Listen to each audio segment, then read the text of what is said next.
Hello. Welcome back to the Creative Differences podcast. I'm Dallas. Gaby's looking at me weird. I'm Dallas, and I can't imagine what it's like to be so iconic that they make movies about the guys who made your shoes. Hi, I'm Gaby, and I don't watch any of these movies, and I only watch trailers. Love you. Next one. And I'm Demi, and I am so intensely dressed on theme today that I wish you guys could see me. It is, depending on your outlook, either very cool or very sad that I can do this very easily. Welcome to another episode of the Creative Differences podcast, your one-stop shop for movie reviews, Fancast Fridays, Throwback Thursdays, and a number of other pop culture-related items. Today, we will be reviewing, well, not we, Dallas will be reviewing the Super Mario Bros. Movie and Air. And from here on out, you guys will not hear from me again until the latter half of this podcast. Ooh, you might hear me interject. Might not. Who knows? Onward. Yeah, go ahead and interject. It's an ISO on me today. Colin is not here. He was very upset that Bowsette was not in the Mario movie, so he boycotted this episode. It was a whole thing. Got real messy, just like Colin. Before we get into the episode, please like, share, subscribe, and do all those other things that help us so we can get famous and make movies with our homies like Ben Affleck and Matt Damon do. I'm always just so happy to see them working together. They seem like they're having a great time. And that one day will be me and Demi and Gaby. That is the hope. That is the hope. That's the dream. That really is the dream. Just make movies with your friends. By the time we get to that point, though, we probably will stop this podcast. Probably. Yeah, we'll be busy. Speaking of Ben Affleck and Matt Damon, I'm going to start with Air. It's directed by Ben Affleck. It is written by Alex Convery, who, according to IMDb, has no writing credits. So interesting. That's new. For a second, I started to think that he was fictional because of when Logan Lucky came out and the screenwriter was named Rebecca Blunt.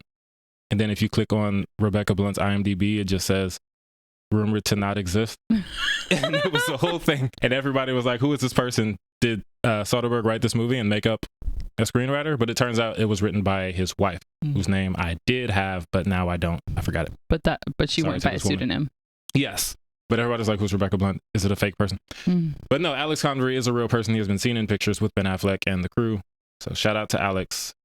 Very good debut. And the movie stars Matt Damon, Ben Affleck, Jason Bateman, Marlon Wayans, Chris Messina, Chris Tucker, and Viola Davis. And that's why I saw it. I was like, this is a really good cast. Am I about to watch a movie about some guys making shoes? Yes, I am. And it was? Yeah. It was good. Oh, wow. Okay. IMDb summary follows the history of shoe salesman Sonny Vaccaro and how he led Nike in its pursuit of the greatest athlete in the history of basketball, Michael Jordan.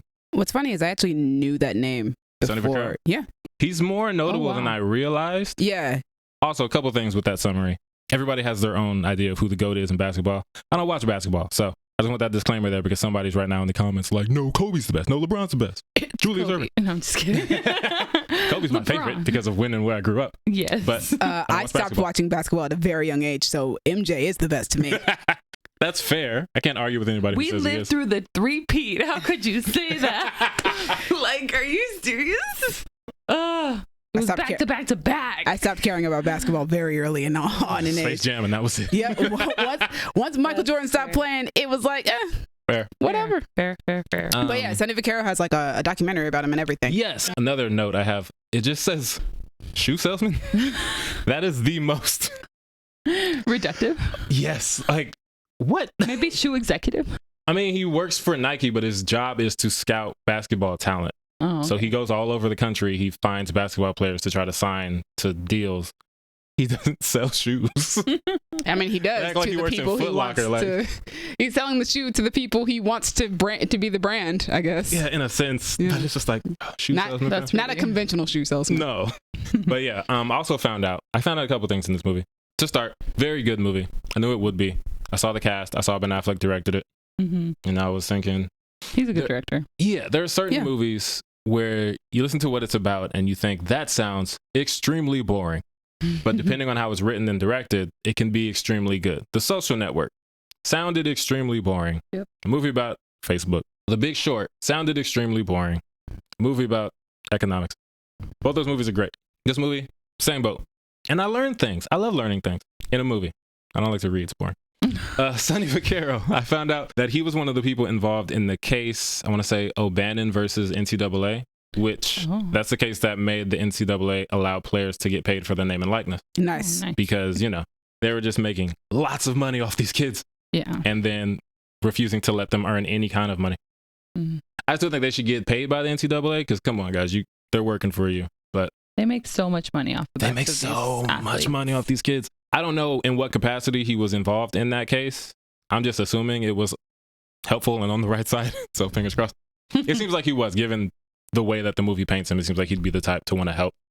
He's looking out for everybody. Okay. Also found out that "Just Do It," the Nike slogan, was inspired by a death row inmate who was about to be killed by firing squad. Whoa. And they said, "Any last words?" And that's where Nike got his slogan. Yeah, so he's That's Matt a Damon. wild reason. Yeah, Sonny is talking to Chris Tucker's character, who's great, by the way. They're talking about Nike, and in this movie, Nike is like the underdog company. Yeah, They're not Nike yet. Oh, okay, yeah. This was before Michael Jordan. The Nazi dude who was running Adidas just died, but Adidas was popping. Got it. Dive into that a lot too. Like they're like, at least we weren't run by Nazis. It's really. It's like that show. I don't know if you guys have ever seen *Halt and Catch Fire*. I think that's what it's called. Heard of it? I think. Yeah, it's about like the computer age when we started building computers. Like, yeah, of course, like Macintosh and all of them are going to seem like the underdogs. We didn't have computers yet. Right. Yeah. Like no one was rocking Nikes like that. Yeah, he's walking around with Chris Tucker, and Chris Tucker's like, "Man, they got that from a death row inmate." So of course I had to immediately look that up after the movie, and it's true. Oh, what a wild thing. Shoot. Nowadays we'd be like, "Yo, that's offensive." Like, how dare you take his last words and do this? Yeah, whatever works for you. Yeah, everybody's really good. Viola Davis, she's Viola Davis. She has peak Viola energy. She's Michael Jordan's mom. And that's why Michael Jordan requested. That's the only request he made was that Viola Davis play his mother. And I see why he did, because she has a lot more screen time than I realized. Oh, good. And she gets to play off of Matt Damon as, he's like, we're good for your son. We can help him. Da-da-da. Michael doesn't want to go to Nike. His first choice is Adidas. Okay, which makes sense. Nazis notwithstanding. My Adidas. And that's the thing. They bring that up a lot. Chris Tucker's like, Run DMC just made a song about Adidas. Matt Damon, of course, doesn't know who Run DMC is. He's a middle-aged white man. And Chris Tucker's like, see, that tells me everything I need to know right there. Did he really say that? Yes. He said, who made a song? He's like, Run DMC. He's like, who? He's like, see? Only on a podcast with mostly black people could you possibly I make that reference just randomly. And of course it's in the movie. I was thinking of it the whole time. And they use it in the movie. Lots of 80s music, which makes sense. But like they use them very well. Like when they introduced Adidas, like the company, they play that song. I can imagine this would be very nostalgic for people who grew up in the 80s. It wasn't me, but I still like the movie. It's very good. Chris Messina plays Michael Jordan's agent.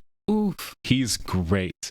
He is not quite Ari Gold level, like the dude from Entourage. Yeah. But his dynamic with Matt Damon is really fun because I guess it's the best time to use the word frenemies. Yeah. Like they have a respect for each other, but they land on opposite sides sometimes. He's like, yo, my client doesn't want to go to Nike, so bugger off. Yeah. He's talking about Adidas, and then Matt Damon goes into this whole thing about, well, ever since Adolf died, they haven't been the same. Because apparently the guy who ran Adidas actually was named Adolf. No. And I was like, he was a Nazi.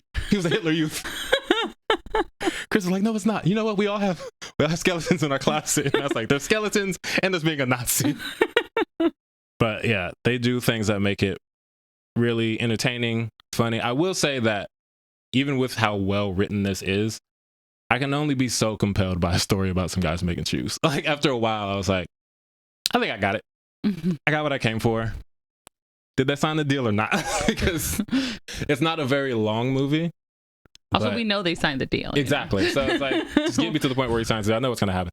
But it's just, after a while of conversations in offices, it's like, we didn't even really get to see any basketball. Like, throw something in.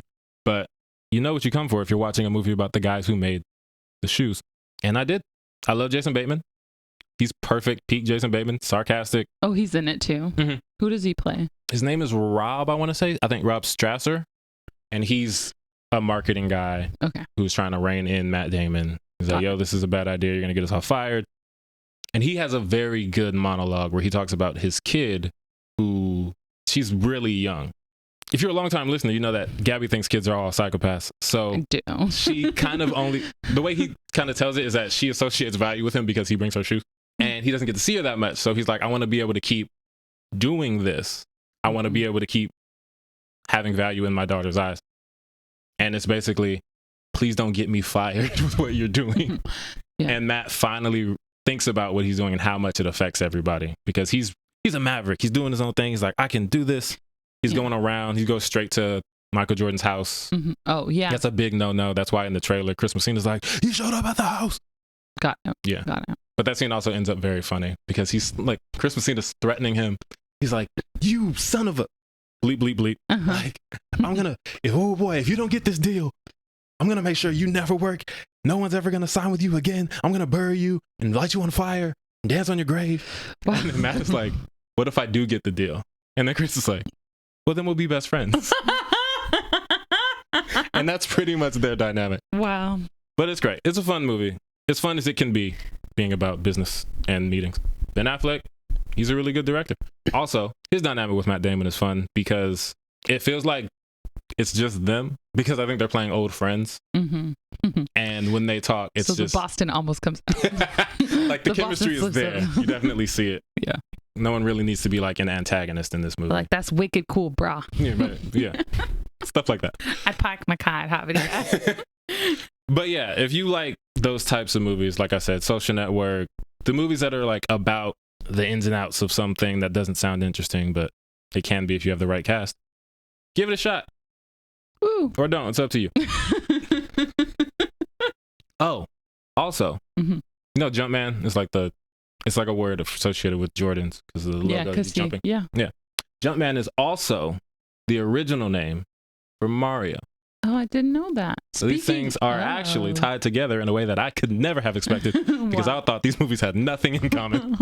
Wow. And they really don't. So speaking of Mario. The Super Mario Brothers movie, to go to the complete opposite side of the spectrum, which is funny watching these two movies. Like, I watch these movies within a day of each other and just seeing the kids bouncing around, having a great time in Mario. Yeah. And then the next day, just watching a movie about business meetings, but having to like wade through children to get to it. It's an interesting experience. Wade through children. So the Super Mario Brothers movie is directed by Aaron Horvath and Michael Jelenic, who I didn't know who they were, but it turns out they made Teen Titans Go. Interesting. Which that show has its moments. It's widely hated because it's not Teen Titans, but it's very funny. Yeah. And it's written by Matthew Fogel, who wrote Minions: The Rise of Gru and worked on the story for the Lego Movie 2. Movie stars, oh boy, so many people. Chris Pratt, Anya Taylor-Joy, Charlie Day, Jack Black, Keegan-Michael Key, Seth Rogen, Fred Armisen, Sebastian Maniscalco, Charles Martinet, and Kevin Michael Richardson, among others.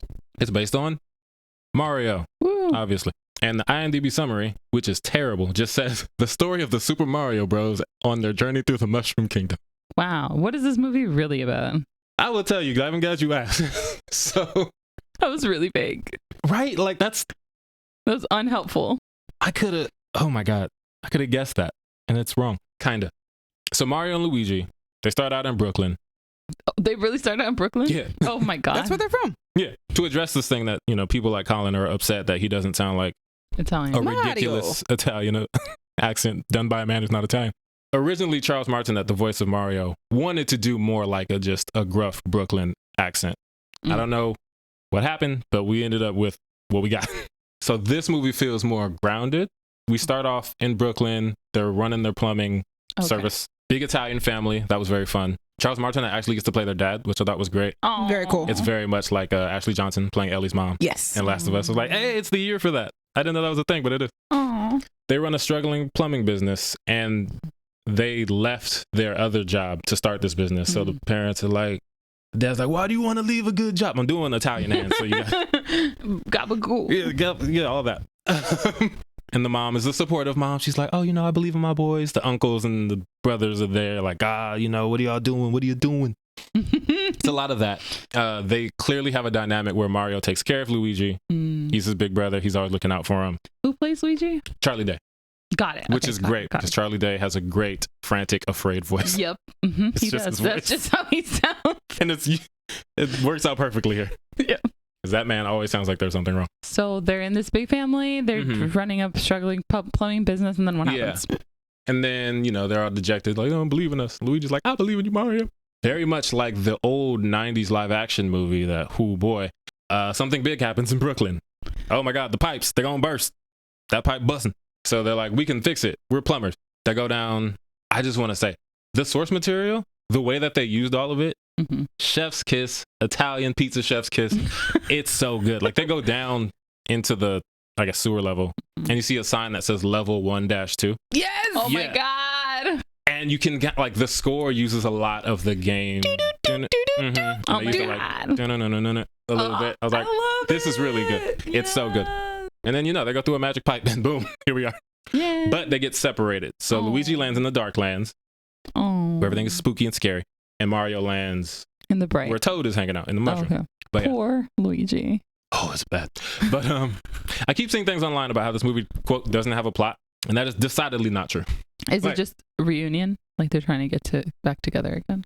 He's trying to find his brother. Yeah. Like they get lost. He wants to find his brother. Meanwhile, Bowser wants to invade because, as always, Bowser is a big old thirst ball, and he wants to marry Peach, which, hey man, maybe not the way to do it. Consent is a thing. Not the advice I would give, but all right, yeah. Like, do you, I guess. But not like this. But yeah, the plot's pretty straightforward. Like, I don't know why people think it doesn't have one. They do a lot. So, like, I could see... Getting lost, maybe. You might think the plot gets lost, but it really doesn't. Everything they're doing is to serve this purpose. Okay. They just do a lot because they really want to touch on the source material in a way that I very much enjoyed. Okay. The family stuff makes it feel real in a way I didn't expect or really need, but I'm glad I had it. So there was like an emotional component, definitely. Yes. I'm not super into the Mario games. I'm very casually into it, but I was still able to appreciate everything they did with it. Nice. The music, little Easter eggs. Mm-hmm. There's 1,000 videos now on about 50 things you missed in the Mario movie because there's a bunch of them. Oh, nice. There's a sequence of them running through Brooklyn before they get transported. Ooh. It looks like a platformer game when you jump on bricks and stuff like that. Like they're jumping on walls and climbing and stuff like that. He climbs over a fence and he jumps down and it's like a flagpole, like at the end of the level. I hate platforming nowadays. It's not my favorite type of game, but like watching it, I was like this looks really cool. Yeah, I like the old school Mario games, that type of platforming, but modern platforming, boy, it's tough. I have to look around everywhere. Just let me do one plane right to left and The Mario Kart sequence. There was a Mario Kart sequence? They do everything. Mario Golf? I'm just kidding. I'm sorry, Mario's done a lot. He's been in the Olympics, he's played soccer. Mario Party?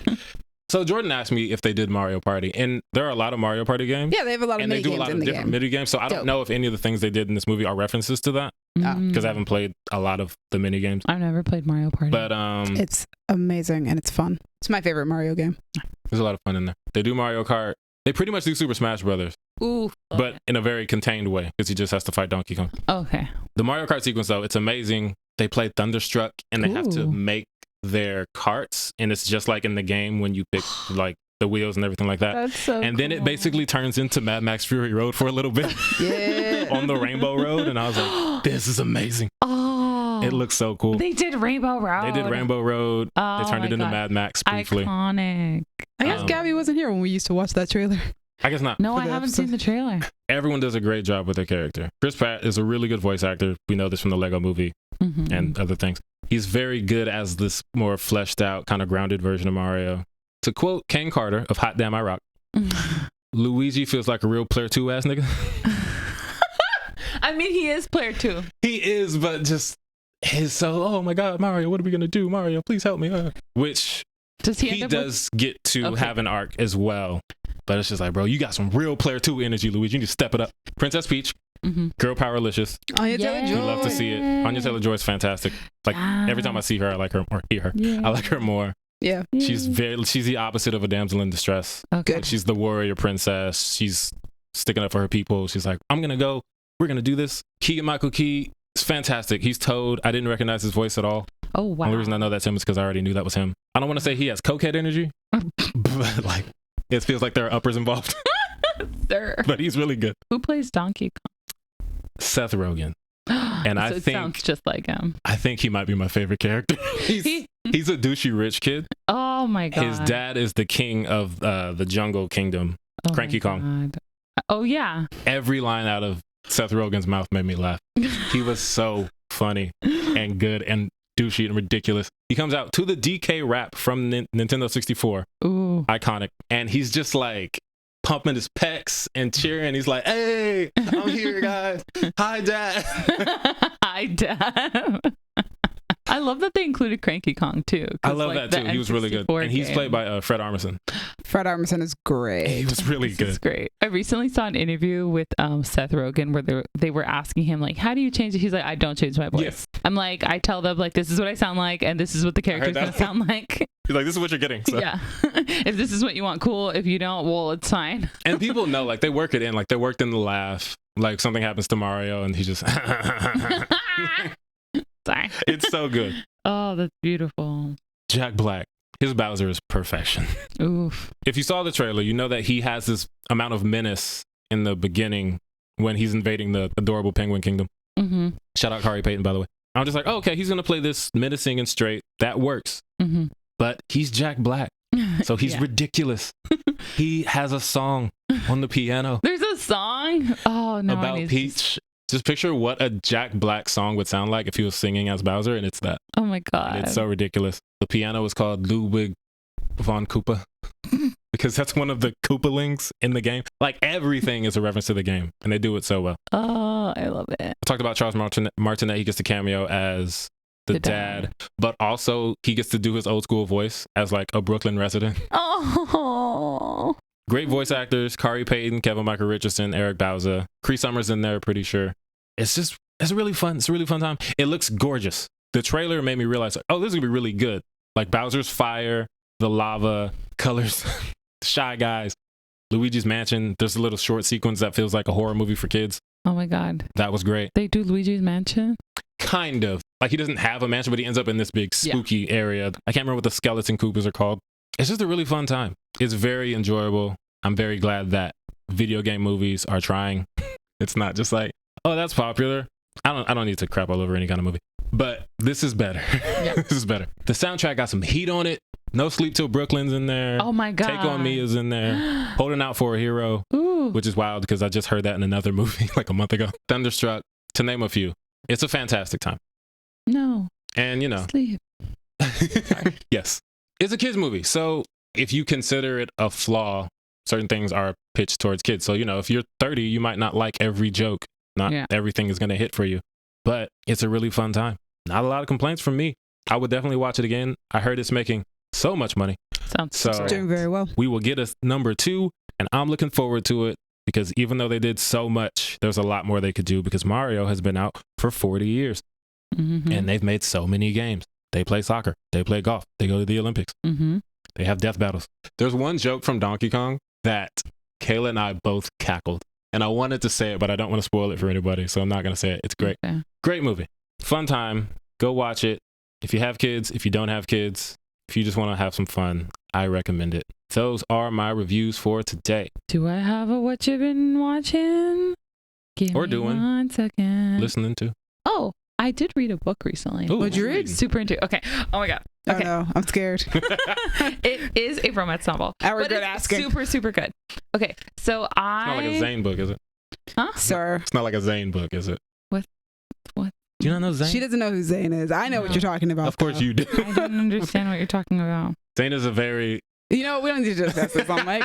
We can talk about this later. Tell us about this book. Okay, so this book is called Love on the Brain. It is by Ali Hazelwood, who wrote The Love Hypothesis. The Love Hypothesis was originally a fanfic she put online, like an alternate universe Raylo fanfic. Mm-hmm. And then she turned it into a very popular romance novel. And now she gets to write more romance novels. Hold on, time out, Gaby. I love the fanfic too. Romance novel pipeline. Me too. To full on movie.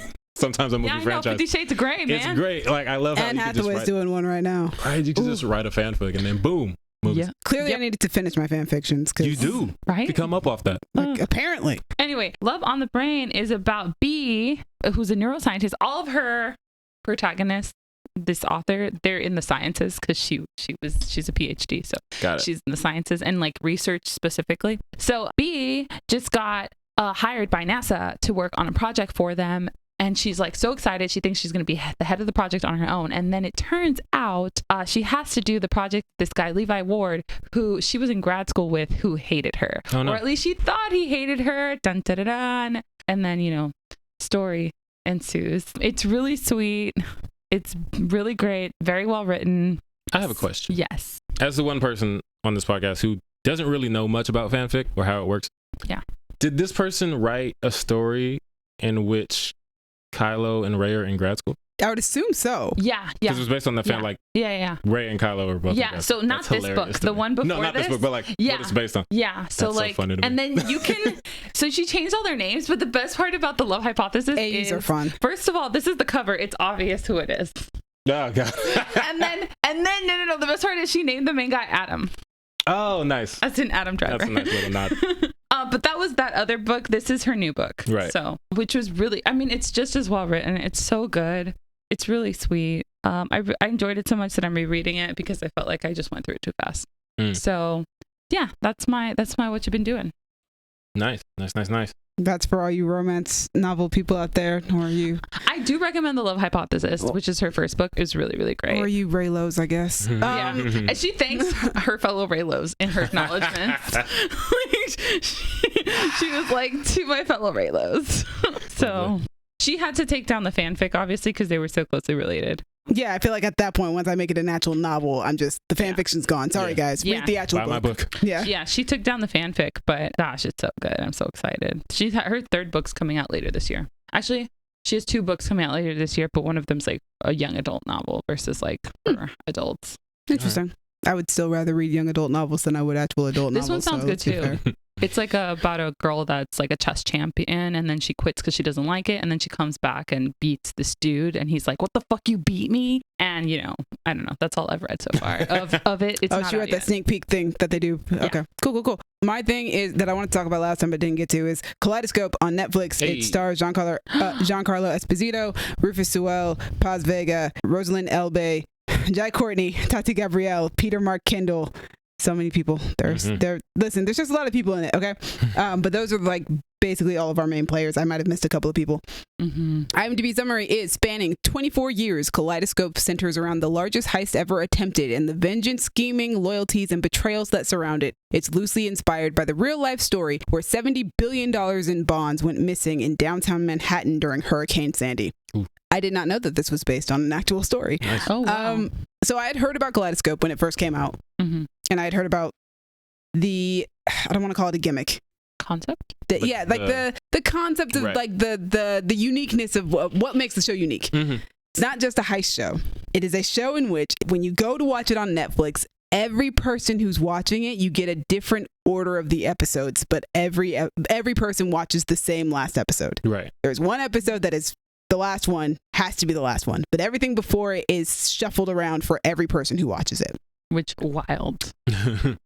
So I watched it because I finished You and was like, I'm still in the mood to watch Tati Gabrielle and stuff. What haven't I watched her in? Netflix really likes her because she's also in Kaleidoscope. So I was like, Kaleidoscope. I'll watch Kaleidoscope finally. First off, it's really good. It's like just the heist in general. It's a very interesting heist story. Like the description said, there's betrayal, there's deception, there's and vengeance and all sorts of things, which is very interesting because it says it mentions vengeance, and in the show, Giancarlo Esposito's character actually reads The Count of Monte Cristo, which is a book that is all about vengeance and how it's not really worth it. Iconic book, though. But yes, it's a cool heist show. There's an episode that's 24 years beforehand, and then there's like 7 years before the heist, and then there's like 6 weeks before the heist, and then like 3 weeks before the heist, and then 5 days before the heist, and there's like a day after the heist and 6 months after the heist. But you watch them in extremely different orders and probably never chronologically. Right. So the way that you receive information kind of dictates what you understand about these characters and what's happening and what's going on. And I'm fascinated with the concept of, I received the information in this way. How does this affect the way that I like it versus the way that you interpreted the information that was given to you in a different order? Because it's all the same information. Right. We're just getting it differently. It's an interesting idea. And I'm fascinated. I need other people to watch it and talk about it with me because I want to discuss how you saw these things versus how I saw these things. But yes, the acting is very, very good. Giancarlo Esposito is great in everything he ever does. Most of the cast I had never seen before in things. I'm sure I've seen Rufus Sewell and a number of other things, though. Like, I think he's a very prominent actor. And Tati Gabrielle, obviously, who was the reason why I decided to watch the show, who is also phenomenal in the episodes that she is in. She and Giancarlo Esposito have really good chemistry together. Jai Courtney, also really enjoyed him in this. sometimes Jack Courtney is hit or miss for me. There are sometimes I see him and stuff and I'm like, oh, he's great in this, and this other stuff I'm like, it wasn't really hitting for me. I think Jack Courtney shines when he's playing very chaotic characters. Yes, he's very good at that. And his character in this is a chaotic douchebag. Captain Boomerang. Yeah, he's very Captain Boomerang on this show. That's the best kind of Jack Courtney. Yeah, so I think he's very good on here. He really gets to shine in that sort of role, and I really like him in those types of things. So he's great here. But yeah, like I think everybody else, I was just like, don't know who you are, but you're doing a great job. So I'm still very highly entertained. Gaby probably would really like this because she's really into heist shows. I do love a heist. Dallas, I just want you to watch it because from a writer's perspective, I just want you to see it. Yeah, it's interesting. I've never seen anything that does that. Yeah. So that would be cool. Because it's like, how much information can you give without like tipping your hand? And it's just like, I'm fascinated. I might need to rewatch it just to take it all in again. I kind of want to watch it in actual chronological order though. Just like choose which episode to watch just to see how that plays. How it goes. Yeah. But that is Kaleidoscope. It's on Netflix. Please tell me what order you get. I want to know what color order you get for your episodes. Please. Thank you. Let me know in the comments below. All right. Nice. That takes us to trailer tracking and news.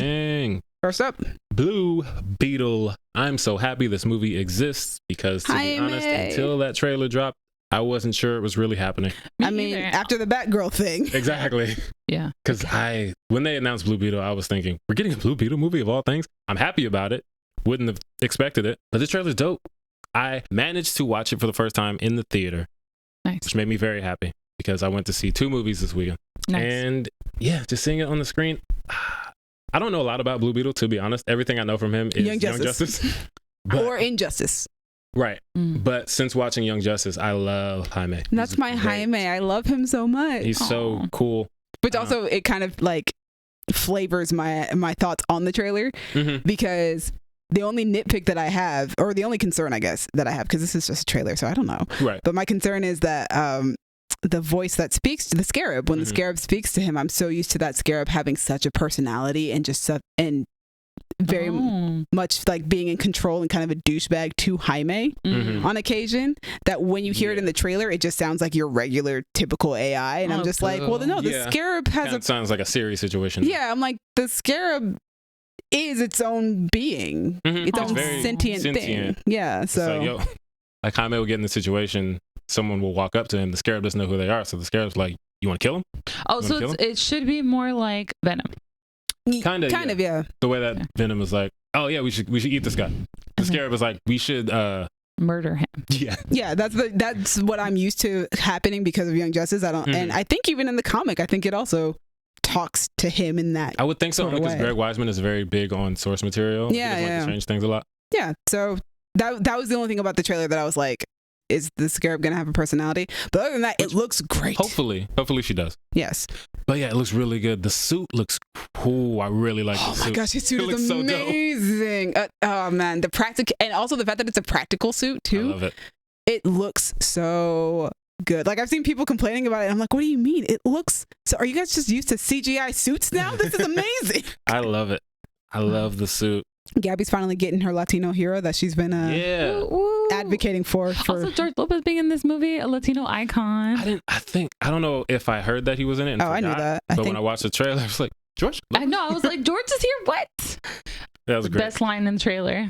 That man's a fascist. Xolo Maridueña. I really enjoy him on Cobra Kai. He's very good on that show, so I'm very excited to see him play Jaime. Like, I had heard people say that this guy should be the one to play Jaime. This is the guy right here. Like, he was fan casted a lot before he got cast, and I was like, what? And then he got cast, and I was like, I still don't know who this dude is. And so when I watched Cobra Kai like last year, and I was watching, and I was like, yeah, he is going to be a really good Jaime, and he looks every bit the part in this trailer. Nice. Yeah, it looks dope. It looks so much fun. I love it.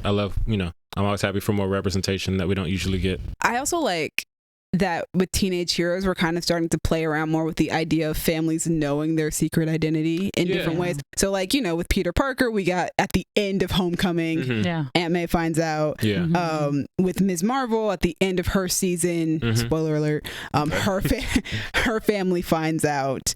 And now we've got Jaime, whose family seems to know from the moment that he even opens up that box with the Scarab in it. Big Belly Burger, shout out. That they know that he has this ability and that he has these powers. Yeah. So, which I love, because I would 100% tell my dad immediately. I'm like, Dad, what's going on? There's a robot. It's on my back. Help. I don't know if I tell my parents. And then I don't know if I would either. But to transition, we also have, Across the Spider-Verse coming out, which he hasn't told his parents yet. No. But it does feel like from this trailer that there might be, maybe that's a direction that we might be heading in. They do hyper on, like, he's lying to you. Yeah, like his parents know. Guidance counselors, like, yo, chill.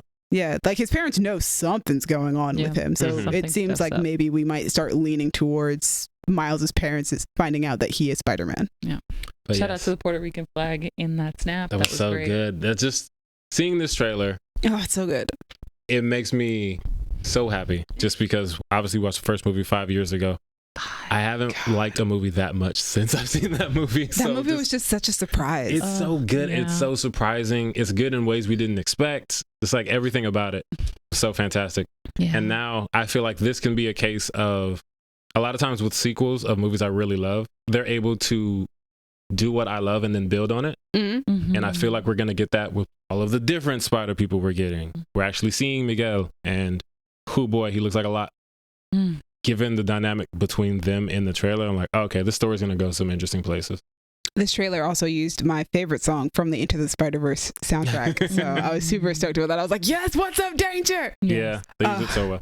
I like that the story is definitely still, because sometimes when you watch sequels, they will just go, okay, well, we did the sequel. The first one was successful. We just have to be bigger and like give you guys more. And it's just like, well, yes, we want bigger and more, but also we still want the personal side of the story that we still had in the first one. And this one, the trailer makes it out to seem like we're still going to have that very personal Miles Morales story where it's like, yes, all this big multiversal stuff is happening, but this is still about me. This is still about Miles Morales and how I am growing as a person and how this is pushing me to be something more, be something better, or challenging my beliefs as a person, challenging me to change or whatever. Yeah, I'm hyped.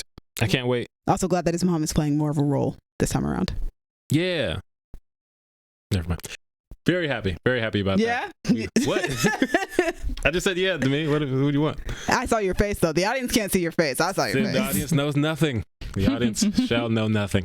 But yeah, Gabby, any thoughts on the trailer? Dude, it looks cool. I'm sad that Oscar Isaac's going to be the bad guy. Seemingly. That's I don't think he's going to be like the bad guy. It's going to be one of those situations where, they punch for a bit, then they're mates. Yeah. Ooh, but well, I mean, unless part 2 is still a thing that's happening, then right. We'll see how that goes. We'll never know. But also, Issa Rae as Jessica Drew. I'm so hyped. What a baby bump. This is the summer of Issa Rae because we also have the Barbie movie coming out. We do. And that also got a new trailer. It did. I'm hyped.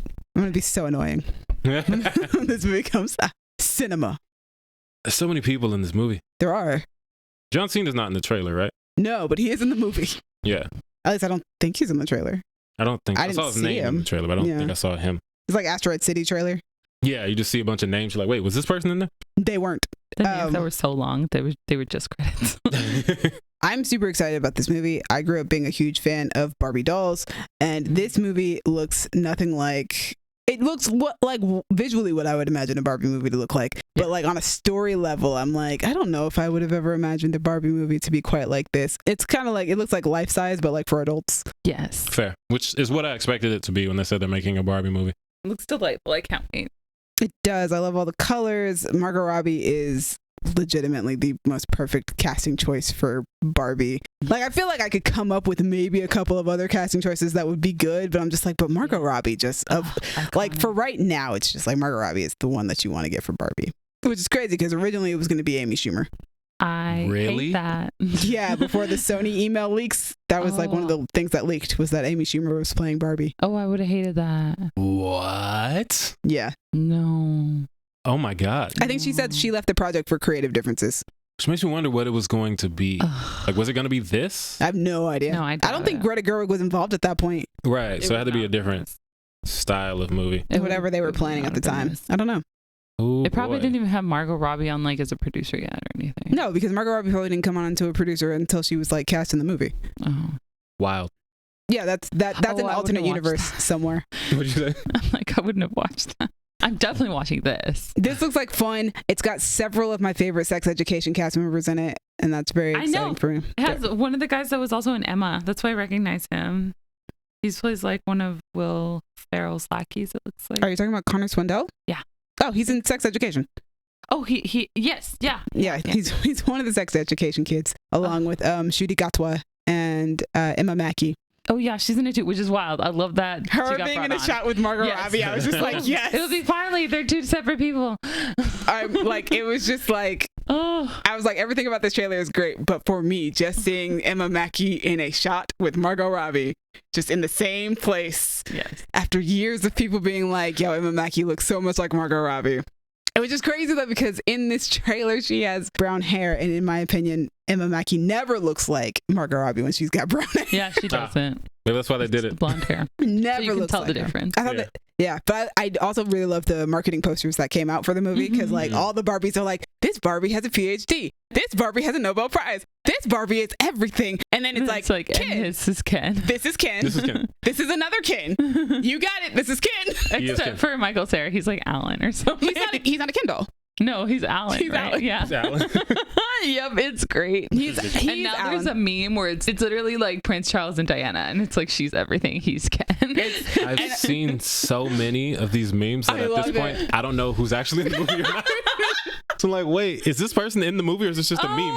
They could be in the movie. I'm loving that my favorite fandoms are just taking characters that we love and putting them in Barbie posters and like putting them. I'm like, wait, is this person? Even the Huntington Library did something like Oh God. They're like everywhere. Like even other like studios are doing social media with those like with the meme. posters with the meme. It's fantastic. It's iconic. I will show you. It's beautiful. This is a good marketing campaign, and I just God, it's an excellent marketing. I'm so excited for this movie. It's gonna be fun. So good. It's gonna be cinema. It's not only is it gonna be fun. It's gonna be cinema. It already is cinema. It is cinema already. The beach off moment. Is all you need. Ryan Gosling and his rollerblades. When Barbie's like, "Did you bring your rollerblades?" I don't go anywhere without them. It's just so good. I think we should spend the night together. Yeah, when he's like, "I figured I would go to your place and stay the night," and she's like, "Why?" I'm not sure. It looks so funny, and I can't wait for me to go see 3 hours of Oppenheimer and then leave that movie to go see Barbie. Ooh. That is gonna be a time. It'll be a beautiful palate cleanser. I saw somebody online who was like, "Yeah, I'm gonna go see Barbie and then go see Oppenheimer," and I was like, "Why would you? Why would you? Barbie's the palate cleanser. Yes. What are we doing here?" Barbie's the one that won't ruin your day. Like, that's so weird. That's like eating a bunch of cotton candy and then just eating sand. No, you start with the sand and end with the cotton candy. Yeah, well, Come on, guys. the vegetables and then the candy, guys. Come on, guys. My cotton candy and then the big plate of Brussels sprouts. Yep. It looks like fun. I'm excited. Also, Issa Rae is playing her. This Barbie's the president. I'm just. Oh my goodness. This Barbie's an engineer. Yes. But that is the Barbie trailer. On from that, there was a video announcement about them doing a live action reimagining of Moana. Yes, already. So much sooner than we Already ever here. anticipated. Yeah, holy moly. My thing is, do I think that they should do this so early? No, probably not. But if you are going to, Ali E. Carvalho has to be involved. Right, she's still playing teenagers. Yeah. So that's the only way I'm interested. And from what I understand, not based on this video gives no insight into that, but she is involved. She is an executive producer, and I'm hoping she is also going to be playing Moana as well. Which I feel like that's got to be why they rushed it, right? So they can still have her young enough to do it, I guess. because I've never seen them do it this early. Like, I've never seen an announcement 7 years after a movie came out that we're already remaking it. Yeah, no. Well, that's because Disney at least was doing, like, you know, the stuff that was classics when we were children, but now we're grown adults. Or it's stuff that was like super old in the first place, like you know, Snow White's coming out next year. Yeah. And Cinderella, you know. Yeah, and then we've got Little Mermaid coming out this year, but that was a classic for art. That's older than us. It's 30 years 89. old. Yeah. Lilo and Stitch is at least 20 years old now. Yep. I think Princess and the Frog might be the newest one besides Moana. Well, Tangled and Frozen. Yeah. Other than Tangled and Frozen? Well, no, we don't even have a live action Princess and the Frog yet. But they announced it already, right? No announcement. People just like fan casting it. Man, I'm tripping. I thought they announced that. Okay, so then No, we have a sequel Tiana series coming out. We do. We also have a sequel. And Moana. Yeah, I was going to say, for those who are like, why don't we just get a Moana sequel? We are technically getting a Moana sequel. It will be an animated TV series on Disney+. Which is wild to me that, like, it's just a lot. Yeah. Too soon. It's interesting to remake a series while you're still doing that series. To be honest, I've never understood the visceral anger that people get when something gets remade, because it's like, bro, just don't watch it. It's fine. If you watch it, that's why they keep getting made. Exactly, because if they remake a movie and you're like, why are they remaking this? I'm upset. It's like, why are you upset? You still have Moana. You can just watch Moana. You don't need to watch the new one. It can't hurt you. It's not gonna break into your house. Like, it's just a movie. It's if just you don't want to watch it, don't watch it. You don't need to be mad about it. I think it's because usually they'll like remake something and not come up with like an original idea. Like they're funneling money into remaking something as opposed to coming up with something new and different. The problem that I have with that is that isn't the case. Yeah, when people complain about that for Disney, I'm like, Disney comes out with at least one original movie every year. Like Strange World just came out in November and everybody's like, oh, Disney doesn't come up with anything original. Right. You guys, it flopped in November because you guys didn't see the original movie that they put out. Like, what do you want them to do? We're about to get the segregation water fire movie. That's true, but that's Pixar. But still, Disney itself is still putting out an original movie a year. So I'm just like, yeah, you didn't go see it. Mm-hmm. And hey, I did see Strange World. I'm not pointing out you specifically, but most of the people who I see online complaining about it are just like, there's nothing new. And I'm like, did you not see Strange World? Yeah, Strange World was a bummer though, because they didn't. I thought they were going to put it out in theaters, and then they didn't like it. They did it on Disney Plus. What? It was in theaters. That's why Strange World was in theaters. It was in theaters on Thanksgiving. It came out in Thanksgiving, the same time period that they put out Frozen, same time period they put out Encanto. It should have done what? Well, Encanto and Moana. Also basically flopped until they put out Disney Plus. Yeah, Encanto also came out at around the time where we were still doing the somewhat streaming, somewhat in theaters type of thing. But Strange World came out in theaters, so like, everybody just watch the movies you want to watch, and then stop complaining about everything else. This is where we move into a very interesting transitional period of trailers and news, because guys, it's Star Wars Celebration. Listen, Star Wars Celebration weekend just happened. The only thing that I will not be talking about during this time period is the new trailer for the Star Wars Jedi Survivor video game, because we are recording this before that came out. Cool. But yes, first up, Indiana Jones and the Dial of Destiny. There was a new trailer. We have watched it, all of us. What did you guys think of the trailer? I think they're doing a really great job of de-aging Harrison Ford. It looked amazing. It's really funny. There's like mixed opinions about that. Some people are like, oh, it looks great. And then there are other people who are like, it looks awful. I'm just like, I thought it looked really good. Yeah. I'm like, listen, de-aging will also have Uncanny Valley. So, well, this one doesn't. Really? You think so? It's always the eyes that do it for me. And this one, no, it looks like him. I think part of it helps that like we have footage of Harrison Ford in that outfit already, which probably helps. Probably just stole all the footage from those movies. Low key. Yeah, so to me, it doesn't look that bad. It doesn't have as much of an Uncanny Valley. At least the little bits of it I've seen from the trailer. And the movie itself looks like an interesting, fun concept. Yes. Dallas? I agree on the de-aging thing with Gaby. I think it looks good, but also we've seen the process of de-aging and how it's gotten better over time. Yes. So like, I still remember some of the scarier ones. Yep. So this looks great. I'm not big into Indiana Jones, but this looks like a movie that I would be very into if I was into Indiana Jones. Yeah. Like, I like Boyd Holbrook. I like Harrison Ford a lot more now that I've seen Shrinking. Is that Phoebe Waller-Bridge? Yes, it is. That's Phoebe Waller-Bridge. So she is a person whose name I keep hearing around things, but I never see them. Except for Solo. Except for what? Solo, right. The robot. It's like, and I know she did a voice, and her character, aside from Lando, is my favorite part of that movie. So she's one person that I think I would like. Yeah. But you got to see Fleabag. I just never... I don't think Fleabag would be his thing. I don't think it would either. Though. And that's why I was kind of disappointed when she left Mr. and Mrs. Smith. Yeah. Because I was like, oh, I can see her. And I see Donald Glover. They're together again. Fleabag's hilarious, though. Yeah. It's really good. I would say. I feel like he would have to watch one episode to figure out. You would have to watch one episode. You really like stuff that I don't sometimes. But I suggest just watching the first episode and you'll know whether or not you dig it. But it's hilarious. And it's sad, and it's really good. I haven't watched it either. But speaking of Phoebe Waller-Bridge, I am excited to see how her character Helena plays into the story, especially based off of this trailer that we just got. Yeah. And also based off of the things that she said at Star Wars Celebration. You guys can check that out. Yeah. It's during the Star Wars Celebration live stream. I'm also so excited to see how they play out the end of Indiana Jones' story, because Harrison Ford is like, I'm not doing this again. We're done.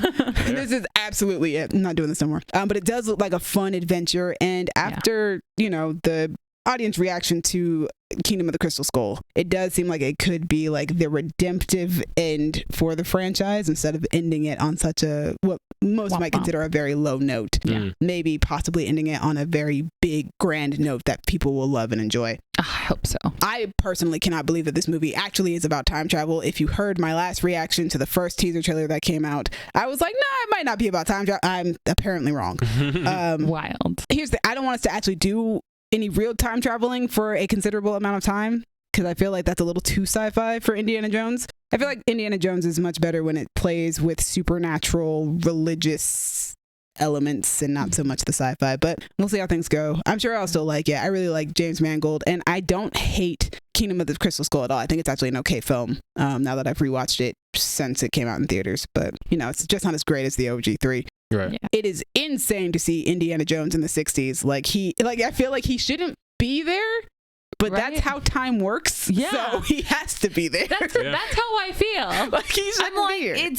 it's not wrong, but right, I don't like it. Like you're at the age where it should be the 1960s. Yeah. But you don't belong here, sir. Yeah. But I think that's also kind of the point of the movie, is that Indiana Jones is a man, stuck in his own past, and he doesn't really belong in the 60s. I think that James Mangold is really making that work, especially in this trailer. Yeah. I also really love the usage of Sympathy for the Devil over the Indiana Jones theme. Yeah. Like I never would have imagined those two things going together, but listening to the dun dun dun dun dun dun dun with the woo woo going over it, I'm just like, this is actually kind of working. I kind of like this. But also, I really love the way that the indie theme is played in this trailer, because it just feels so triumphant, but it also feels like the ending. So like when it plays out at the end of the trailer, I'm just like, oof. Yeah, that's a nice feeling. That's a good feeling. Nice. But yeah, that's the Indiana Jones trailer. Then we got a trailer for Ahsoka. I'm so excited about this show. It looks amazing. Oof. A couple weeks ago, me, Gaby, and our friend Jesse were having a conversation about Star Wars. And I was saying that one of the things that I was missing from Star Wars as of lately was the mystique of Star Wars. Yeah. Lucasfilm heard me, I guess, because they were like, we got you, boo. We got you. Don't worry. Just wait a couple more weeks. Like, they're like, say no more, fam. Say no more. We have the mystique, the magic that you're looking for. It's in this Ahsoka trailer. And it is. I miss Jedis so much. I miss Jedi. I miss lightsabers. I miss the mystique of being a Jedi, the mystery, the lore, all of it. It has been missing from Star Wars, and it just feels so magical and mythic, and it is here. But on top of that, this show is just straight up a Rebels sequel. And Rebels is my favorite Star Wars animated show and my second favorite Star Wars all-time TV series. So you like Thrawn? I do like Thrawn. Thrawn's cool.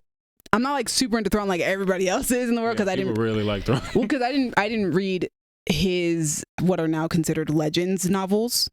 So the novels that were written in the 90s that are no longer considered canon. I didn't read those, so I wasn't really as up on Thrawn until I watched Rebels. That's what I was looking for in the bookcase. Kayla has at least one of them, but I can't find it. Yeah, but they do reference Lars.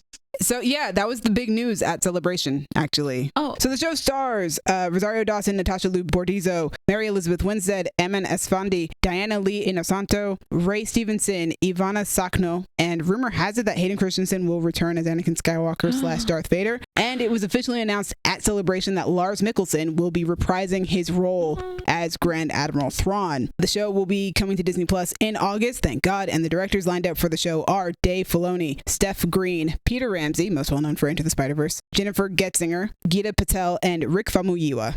And Kevin Kiner will be returning to score this show. Nice. Dallas, you're not really into Star Wars, but what did you think of the trailer? I really like Rosario Dawson. From what I've heard about Thrawn, he seems really dope. Kayla's really into that character. He's dope. He's a great villain. Also, I'm glad that they got Lars back. Shout out to Mads Mikkelsen's brother. It is his brother? Mm-hmm. Yeah. Oh, cool. Yeah, they both got to be at Star Wars Celebration. That's funny. Yeah. For two very different... Their things were at Star Wars Celebration. Oh, yeah. I mean, but also Mads is in Star Wars, so... Oh, yeah, he is. He's in Rogue One. He was in Rogue One. Ah, nice. He's the engineer of the Death Star. Well, look at that. They're both in Star Wars. Family affair. Star Wars often is.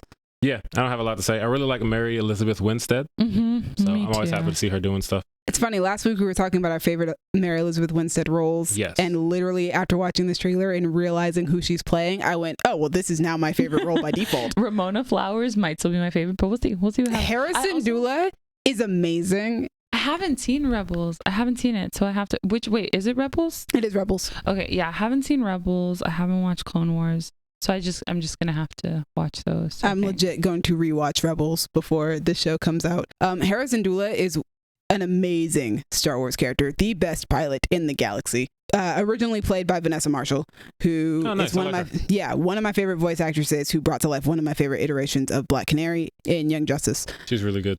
It didn't occur to me until I saw a screenshot later from the Ahsoka trailer. I was just like, wait, that's Mary Elizabeth Winstead. Wait, she's playing Hera. Oh my God. Like, that's amazing. Filoni said that he includes Rosario Dawson in the writing process, and he's also kept in contact with Timothy Zahn, who was the man who created Thrawn. Yes. Back in the day. Back in the 90s. But yeah, Rosario Dawson has already proven to be a great Ahsoka, picking up the reins from Ashley Eckstein. So I'm glad to see this story continue with her. Natasha Liu Bordizzo looks amazing as my favorite Mandalorian. She's the one with the hair? Yes. Like different colors. That was yes, cool. Nice. I love her. She's so great. She's my favorite Mandalorian. And apparently, according to people who saw the extended trailer that was played during the Ahsoka panel, she will be wielding a green lightsaber. Ooh. And I'm so excited for her because she got to wield the dark saber on Rebels. And so now she's wielding like an actual... Wait, she's wielding a green lightsaber. Is she wielding Ezra's lightsaber? Does she have Ezra's lightsaber? I don't remember. This is why I need to rewatch Rebels. Yeah, Hera Syndulla is about to be my favorite Mary Elizabeth Winstead role by default of just me loving Hera so much. To all you Rebels fans out there, y'all saw Chopper in there. You know what that means. It's time for some war crimes. Oh boy. There's a joke that Chopper has like a kill count of like 50,000 people or something like that. Ooh. Well, all right. But it also looks like we might be getting the World Between Worlds in live action, which seems really, really dope. I'm also very excited to see who our Dark Force users are because they look amazing. Oh my gosh. From the moment Ray Stevenson comes on with his lightsaber, as well as Ivana Sakno, she looks super dope with her lightsaber when she comes on screen. I was just like, yo, the form, the ferocity, the power, all of it just, you're killing me, bro. I'm so excited to see what they're up to and whether or not they are Inquisitors. But yeah, Ahsoka, I'm super excited about this. Just when I thought, I just haven't been as interested in Star Wars recently, just when I thought I was losing that, and Star Wars Celebration comes to go, no. We got you. We're here. Yeah. You're okay. Don't worry. Everything's fine. Just needed to reinvigorate you. Next up, we have Andor Season 2, currently in production, likely to be released in summer 2024. The first footage was shown exclusively at Celebration. I wish that I'd gotten to go to Celebration this year. It's so far away, though. I don't care. I just didn't have the money to afford it. Each block of 3 episodes will take place over the course of a year, with Season 2 beginning at a year after Season 1 ends. Okay. And the show will end with Season 2. Aw, boo. That was always the plan. Oh, okay. Never mind. Yeah, Tony Gilroy didn't want to do anything more than Season 2. And I don't think Diego does either. That sounds like Diego. Sounds like he's like, I don't have time to do this for my whole life. If you know what the end of your story is, then let it end there. Yeah. You're like, we're going to drag this on forever, even though it takes place in a finite amount of time. Yeah, like we know that this character's, like we know Andor is going to die. So just show us how he became Cassian Andor. And that's the point of the show. Yeah. And if you only want to do that for 2 seasons, cool, make them the best 2 seasons ever. And so far, Season 1 is some of the best TV that came out last year, regardless of whether you're a Star Wars fan or not. I've heard good things. It's just good television. Next up, we have The Acolyte, which is coming to Disney Plus in 2024. The show stars Amanda Stenberg, who arrived in Padme cosplay. Yeah, I saw that. She looked amazing. She looked amazing. It also stars Daphne Keane, most well known for Logan, Charlie Barnett, Lee Jung-jae, Manny Jacinto, Jodie Turner-Smith, Dean Charles Chapman, Rebecca Henderson, and Jonas Swatamo. He took over for Peter Mayhew as Chewbacca. Yeah. But he is also, for you questies out there, the Scourge on Willow. And then the show is also showrun by Leslie Headland, who describes the show as Frozen meets Kill Bill. I have no idea what that means. Interesting. During the High Republic? It's set during the High Republic. Yes, finally getting away from the Skywalkers, hopefully. We have been in the books and the novels. The High Republic is very popular in the books and the novels. It's just going to be the first time we ever get to see it in live action. So I'm super dope. I'm super excited about that. Dallas, yeah, Frozen meets Kill Bill. That is an interesting 2 movies. I feel like it's going to be like sisterly love, and we get to slice things in half. Sounds about right. Yeah. Sounds about right. Kathleen Kennedy says that she's been blown away by the 4 episodes that she has seen so far. I understand that, yes, you're supposed to pump up your own products and stuff like that. Yeah, but that's high praise. She didn't say that about any of the other shows and movies and stuff. So that's high praise. Jonas Swatamo will be playing a Wookiee Jedi. Oh, that looks so cool. That's because I love Gunji. So the fact that there's another Wookiee Jedi out there We need it. We love to see it. And Lee Jong-jae will also be playing a Jedi Master. I'm pretty sure that most of these actors will be playing Jedi, though, because from the sound of their interviews, a lot of them were talking about wielding lightsabers. Okay. Like Daphne Keane said that she is playing an alien with horns, but also that she wields a lightsaber. That's cool. Okay. So, I mean, which makes sense. This is like it's the High Republic. Back when there was Jedi. It is. We're about 50 years after peak High Republic and 50 years before the Phantom Menace, so before the Jedi start to fall. I'm excited about the costuming because this point in time is going to be real cool. Yeah, they talked about that too. Yeah, they talked about how their Jedi robes are a lot different than the Jedi robes that we're used to because we're in such a peak period. Yeah, the exclusive footage that was shown at Celebration consisted of a lot of martial arts and lightsaber action. This show is for me. But yeah, I'm so excited to see the aesthetic of the High Republic brought to screen because it is supposed to be kind of like a King Arthur Knights of the Round Table thing. So if you look at the comics, like these characters are carrying lightsabers that have like cross guards and stuff like that look very regal and gilded. Yeah, and heavier, very Gilded Age type of lightsabers and Jedi. So I'm excited to see what that looks like in live action. And also, being a lightsaber collector, when we finally get some High Republic saber replicas, you're like, it's time. It is my time. It's gonna be sick. They're gonna be disgustingly beautiful, and I cannot wait. We have The Skeleton Crew, which is coming to Disney Plus sometime this year, 2023, and it stars Jude Law, Carrie Condon, Robbie Cabot-Conyers, I don't know how to pronounce her name. I'm so sorry, sweetheart. Kariana Crater and Robert Timothy Smith, and it was created by John Watts, aka the man who gave us the most recent Spider-Man trilogy. Woo! The directors list will consist of John Watts, David Lowery, the man who gave us The Green Knight and the upcoming Peter Pan and Wendy, the Daniels, who gave us Everything Everywhere All at Once, Jake Schreier, who is currently working on Thunderbolts, Bryce Dallas Howard, one of the best Star Wars directors you can find, and Lee Isaac Chung. According to Celebration, Skeleton Crew follows a group of kids who go on an adventure throughout the galaxy. Question, is this live action as well? Live action, yeah. Nice. This sounds like the show that Colin would be interested in if he were here. I know that he likes the High Republic stuff. Okay. But knowing Colin, and like he prefers stories that follow, you know, kids and their exploration of like bigger things that are bigger than them. So I feel like this would be the show that would like pique his interest if anything in Star Wars was to do that. It does sound like it has his vibe, his stamp, his wheelhouse. But yeah, I'm excited about that. This seems like fun. There's nothing really to go off of here though. I have like nothing to say about it. No notes. Nothing at all. I'm excited. Star Wars is Star Wars, and they did constantly compare it to like the more Amblin entertainment type of stuff. So things like E.T. or the Goonies or things like that. Okay. But within the Star Wars universe. All right. Which is the fun thing about Star Wars is that you can just kind of play with genres within this universe, and most likely you're still gonna have somewhat of a Star Wars feel because Star Wars is everything all at once. It is both campy and serious, both violent and peaceful, full of lore and irreverent. So, in love with samurai and also in love with cowboys. It's all sorts of stuff. You know, I'm going to save the biggest news for last. We have smaller news bits, which is the Lando series is still in development, along with it. Basically, all the other projects that we have been told are in development are technically still in development. They still want to do them, but because of the people that they're working with on these projects, it takes time. Yeah, it takes time. It's hard to get it developed all the way, especially when most of these people are constantly working. You know, hopefully that Lando series happens. Hearing that the Lando series is still alive, and I was getting a little nervous. Yeah, me too. I'm like, when? Yeah. I heard years ago. Like, yeah, we heard, y'all told us that this was happening. When is it happening? It's just not fully developed yet. Tales of the Jedi is returning for season 2. Fantastic. Tales of the Jedi is a fantastic show. Return of the Jedi is returning to theaters for a 40th anniversary starting on April 28th. I will be in the theater. I'm down. I'm going to go see it. I'm totally going to go see Return of the Jedi in theaters. I've never seen any of the OG films in theaters. And Return of the Jedi used to be my favorite Star Wars movie as a kid. So mine too. It's the bears for me. Exactly.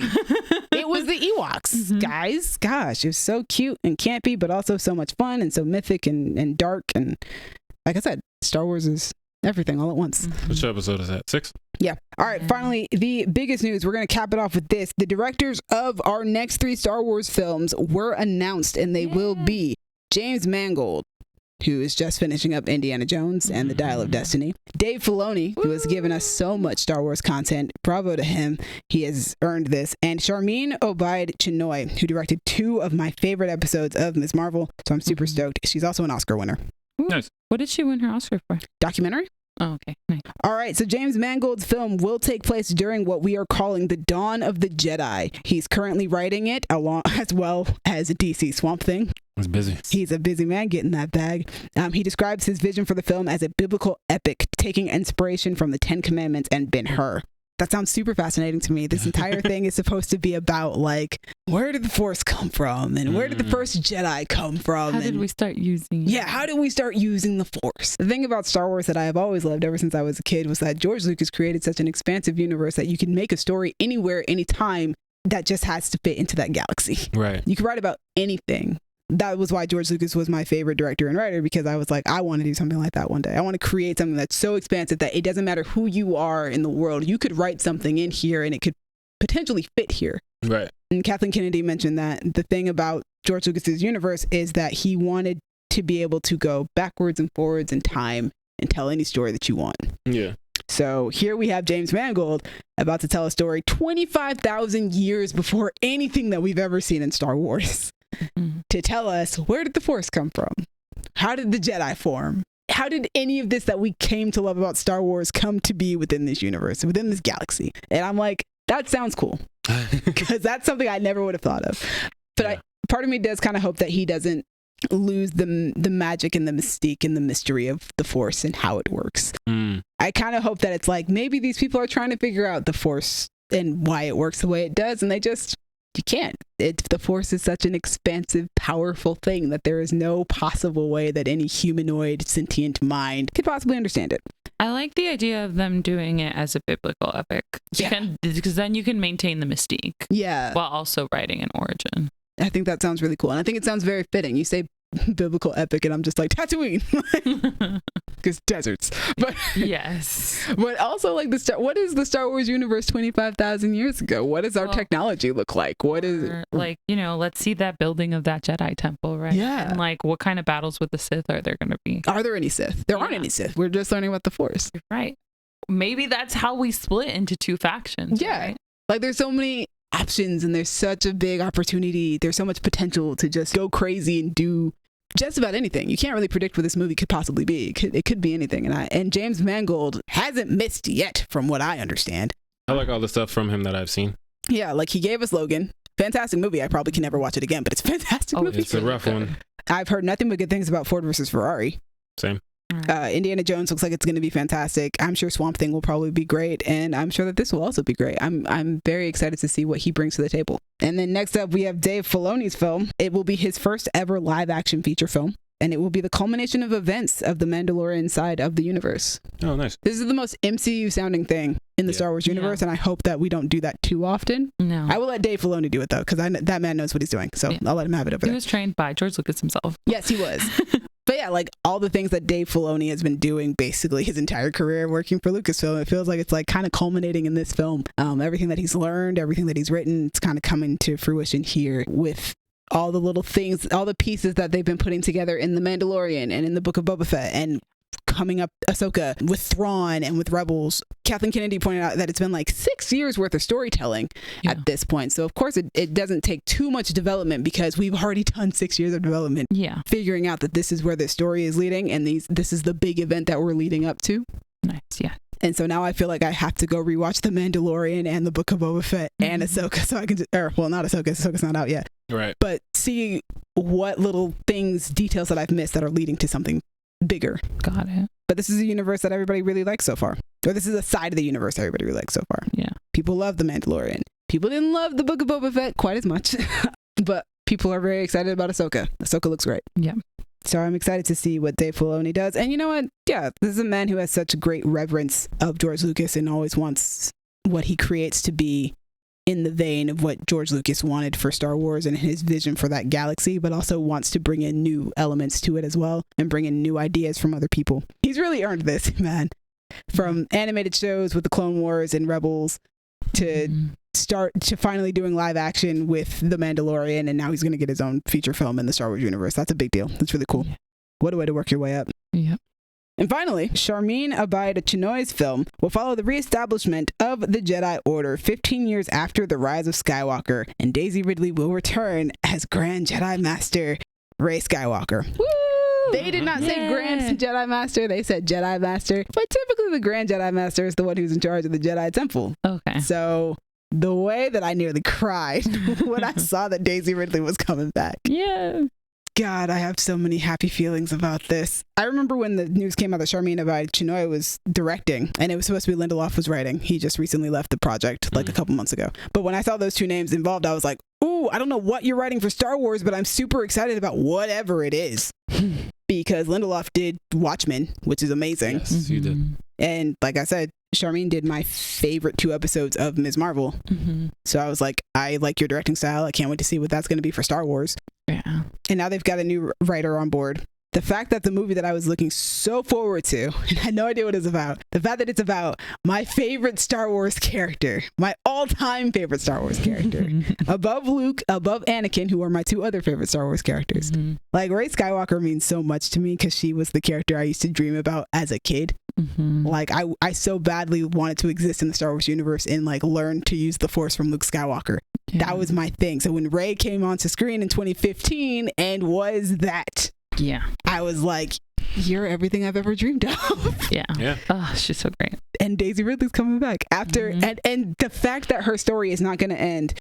With the rise of Skywalker. Oh my gosh, the relief that Rey's story will not end at Rey Skywalker, but is simply continuing with her being Rey Skywalker. I'm so happy and just so grateful. I'm a little nervous because all these movies that Star Wars keep saying that they're making have not come out yet or have not been made, nothing. But I'm just so hopeful that these 3 movies do come out. I can't wait to have Rey back. And literally to have that announcement come out literally the week after, I just bought a new hoodie with Rey on it. Yeah. I just bought new shoelaces for my Rey shoes. Because yes, I do owe Rey tennis shoes and I have them on with me today. Yeah, of course. I have my hoodie with me today too, my brand new Rey hoodie as well. And then also within the week, like the week after my Rey lightsaber has finished being installed, I still haven't picked it up. But like so much stuff in my life has been like Rey associated recently. And so for her to be announced to be coming back just coincidentally the week after all that stuff happened, I was like, yo, it's lined up perfectly. Timing is crazy. Timing is crazy, bro. But yes, to all you sequel lovers out there like me, even though I don't like episode 9, we won. Rey is coming back to us. We love to see it. To all you haters, cope. Deal with it. Deal with it. Also, when I said that I am a Rey enthusiast, I am not associated with the Reylos, please. I'm a Reylo. I am a Rey enthusiast and a Reylo. Hello. Hi. How's everybody doing? I am not. Reylo for life. Those of you Reylos who are in the Willow fandom, yo, Grey Laura, I got you. We can have a conversation about it. I love all you guys. We are family. Under the Willow banner. I will not talk to you guys about Reylo. I won't. We just can't do it. I don't rock with it. I will never rock with it. My girl Rey deserves better. And I hope she does better. I mean, he did die, but I still ship it. I hope she does forever. Space Darcy. But yeah, I just know it's not. Pride and Prejudice in space. No, it's not. Darcy deserves so much better than that, and I don't even like Darcy like that. But anyway, I'm just happy that Rey is coming back. I've been seeing way too many people online who are just like, you know what? I'm at the point where just like the people who are constantly like hate mongering in fandoms. I at this point, I'm just like, I'm no longer calling you guys fans. Because you just hate everything that comes out of that particular fandom. Right. So like, you're not actually a fan anymore. All you do is hate on it. So just go engage with something else. Yeah. I will not call you a Star Wars fan if all you do is hate monger in the fandom. They also they ruined the last movie. Like that last movie was ruined because of toxic Star Wars fans. That whole sequel trilogy was basically ruined because of toxic fanboys. I think it was Jesse. Jesse was like, you didn't know that Mary Elizabeth Winstead was playing Hera? Like, I feel like that was the big rumor going around the entire fandom. I was like, yeah, I also kind of avoid the Star Wars fandom because so many of the vocal minority are just so loud. Very vocal. That it's hard to really engage with the fandom. But Star Wars Celebration, I'm going to end it on this. Star Wars Celebration, last year when I went, it came after 3 weeks of me being sad and being depressed and grieving. And it was a weekend of me being extremely joyful and happy because I was surrounded by a bunch of people who shared my love of Star Wars. who were positive, who even if you didn't like something in Star Wars, there was not that sort of negativity. There was like, I could overhear good critical conversations about things that you otherwise wouldn't be able to see on social media. These were people who genuinely enjoy Star Wars, even if something isn't to their liking. Star Wars Celebration is always a reminder that the Star Wars fandom is not nearly as bad as we think it is. It's a place that's full of positive and loving people. Right. But that vocal minority, it's just a group of haters. But Star Wars Celebration is a reminder that fandom can be a good community. So Star Wars Celebration, fantastic. I hope everybody who went this past weekend had a fun time. I had a great time when I went to Anaheim. I hope I get to go in 2025. That is the plan. But Where is it going to be in 2025? By the time this podcast comes out, we'll have an answer. I don't know yet. Okay, got it. Hopefully I'll be able to go. That's the game plan. I'm planning to go. So I'm going to end it on that, on the happiness that is Star Wars Celebration. I'm super stoked for what comes next in the Star Wars universe. I've been reinvigorated. Let's do this. Let's go. Let's move forward. I have my Star Wars Celebration shirt on right now. So yeah, it's an Anakin shirt. It is and I got it screen printed last year at Celebration. So Nice. I have Imperial socks on. Yeah, I saw. Again, this is such an easy flex too. It's not even like this fit wasn't difficult. It was just very You were like, let me pick this and let me and pick this that, and let's this go. and I literally just washed these socks. So whatever. Star Wars is it's an easy fit for me. Most of my t-shirts are Star Wars t-shirts anyway. It's true. But yeah, shout out to the Star Wars fandom, to the actual fans, not to the haters out there. Stop hate mongering. You guys suck. But yeah, that's all we've got for you guys today. I hope you guys enjoyed that. I am your Lucasfilm correspondent, and I am out. Woo! That was epic. That was amazing. Thank you for keeping up with all that Star Wars Celebration information. While being at Disneyland for 2 days. Right, I know. I was like impressed. Yes, thank you for listening to everything. The reviews, the news, the trailers, the Star Wars, the Indiana, everybody. Kaleidoscope, all that. Kaleidoscope. And what's the fanfic? It's not a fanfic. It's not a this novel. book. It's based not on this a fan book. No. That was the other book. Sequel to This a is- fanfic? This is her second novel. It is called Love Oh, on it's the Brain. unrelated to the first It's novel. unrelated to the first one. I thought it was a sequel. No. It's just the second Got it, novel got it, that got it, she's got it. written. Got it. Anyway, thank you, everybody. Thank you, Crown Digital, Brandon, and Io for putting us on Spotify and Apple Podcasts. Demi, thank you for editing, putting us on YouTube, repping for the Star Wars fans, the good ones, not the toxic ones. Yes, I try my best, guys. Gabby, thank you for repping for the Raylos. Hey, I'm here. I love I'm to have the toxic, I'm not balance. toxic. Because I'm not doing it. I'm definitely not repping. It's Pride and Prejudice in space. I love Let's to move You on. know what? That's where my hate mongering comes in. I love to have the balance of both You're sides. like respectfully, actually not respectfully. Not I hate respectfully. Raylos. To be honest, no, I try to be respectful about it because I don't want to upset anybody who ships it. Because like, Right. if you ship it, you ship it. Fine, that's your thing. It's just something that I personally have a deep disdain for. Yeah. Which is why the Raylos and the Willow fandom, I love you guys. We're great. Grey Laura, I see you. I seek you. I don't see you on Raylo though. Raylo forever. Let's go. Let's move on. So, We've already fought about this on the podcast. Off the podcast in real life and on the fake. podcast. We've done it on mic. That's true. You're right. off and on mic. But yeah, audience, what'd you think of all that? And if you remember back before, what do you think of Air and Super Mario? Ooh. Because we also did reviews today. Yep. Let us know in the comments or hit us on Twitter at y'all_different, Instagram and Tumblr at Creative Differences Podcast, Facebook.com/Creative Differences PC, or TikTok at Creative Differences Pod. I don't have anything for you about Star Wars. I'm sorry, guys. But if you want to talk about Super Mario, because apparently I like that more than I thought, find me on Twitter and or Instagram at A King Named Simba. You can find me, Gaby, on Instagram at Stegosaurus if you would like to talk to me about how Raylo is the best. Y'all, there are better ships in the universe. I promise you. Anyway. There are two things I want you guys to talk to me about. You guys can either A, send me your episode orders for Kaleidoscope because I really want to talk about that, or B, talk to me about how awesome Rey is and how her story shouldn't revolve around a man. You guys can find me on Twitter and Instagram at Dreamy It's a love Films. story there. No, it's not. You can find me on Twitter and Instagram at Dreamy Films. Dreamy is spelled D-R-E-E-M-I. Thanks again for joining us. Join us next week. We'll be talking about something. We don't know yet, but Yes. we'll be talking about something. You'll hear from us. We will figure it out. Or maybe you won't. Maybe you won't. We might take a week off. You'll find out when you hear us or you don't. And if you want to find out what Colin's been up to, you can find him on Twitter at laythatpipe. Hey. Perfectly done. Thank you. It's been different. Bye. Bye. Question for both of you. I think I might have Gabby's answer. Cool. What's your most problematic ship? Oh. My most problematic. It's If probably you don't think it's problematic, then what is the one that people would probably say? No, because I acknowledge when my ships are problematic. Okay, perfect. What is it? I don't know. Oh no, I'm ashamed. Yours is Raylo. Yours is definitely Raylo. It's not problematic. That man mind raped her. It's Raylo. Yours is Raylo. It's Raylo.